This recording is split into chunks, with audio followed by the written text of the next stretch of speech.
There once was a baby born addicted to dope. Systemic inflammation had constricted his throat. Spent his first few days on a breathing machine, and it's no surprise his mother kept on being a fiend. They hadn't found his dad, so he grew up in the system. Consider his conditions, he had felt like a victim, always feeling conflicted, being raised by strangers. And as you may predict, it only fueled his anger. The only thing his mother left him with was a locket. Too embarrassed to wear it, still it remained in his pocket. He couldn't get adopted, and it messed with his head. It had made him so depressed at times he wished he was dead.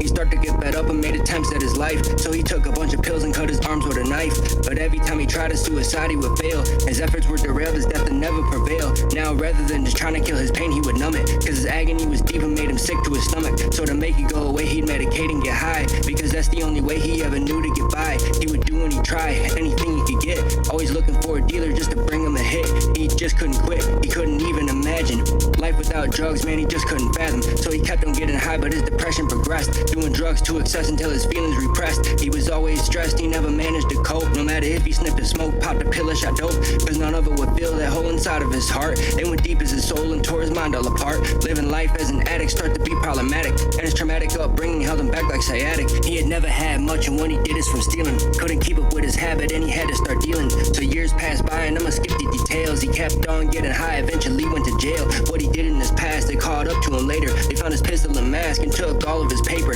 But when he got arrested, there was something they missed. He ended up copping a plea, got a slap on the wrist, but he still was pissed. They took all of his cash. He went back to the trap and got high on his stash. So as many before him, he let the cycle continue. And if you look deep down, you'll find a piece of him in you, cause everyone's addicted to one thing or another. It could even be your mother or your sister or brother. Everybody on this planet has some type of addiction, but the ones who do drugs, I looked at like they were different. So he started dealing dope for his plug from the pen, and his 2 or 3 clients quickly turned into 10. 10 turned to 20, then he just lost track, and every penny that he spent on dope he got right back. One day he had a client that it came up short, and she tried to trade some jewelry as a last resort. He told her it depended on how much she wanna spend, so she pulled a golden necklace out with a key on the end. She like, you could use this as collateral, homie. So he gave her a bag and said, you know that you owe me.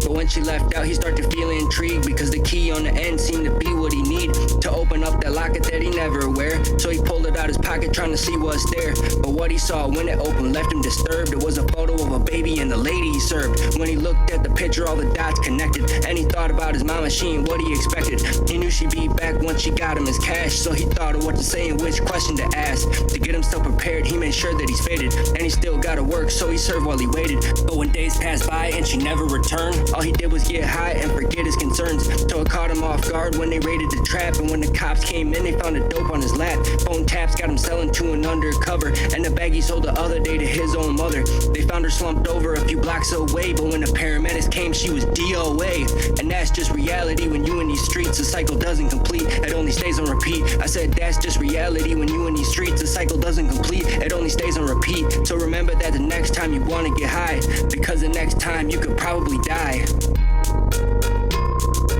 Takota, Two Feather, Pointless Circle Productions.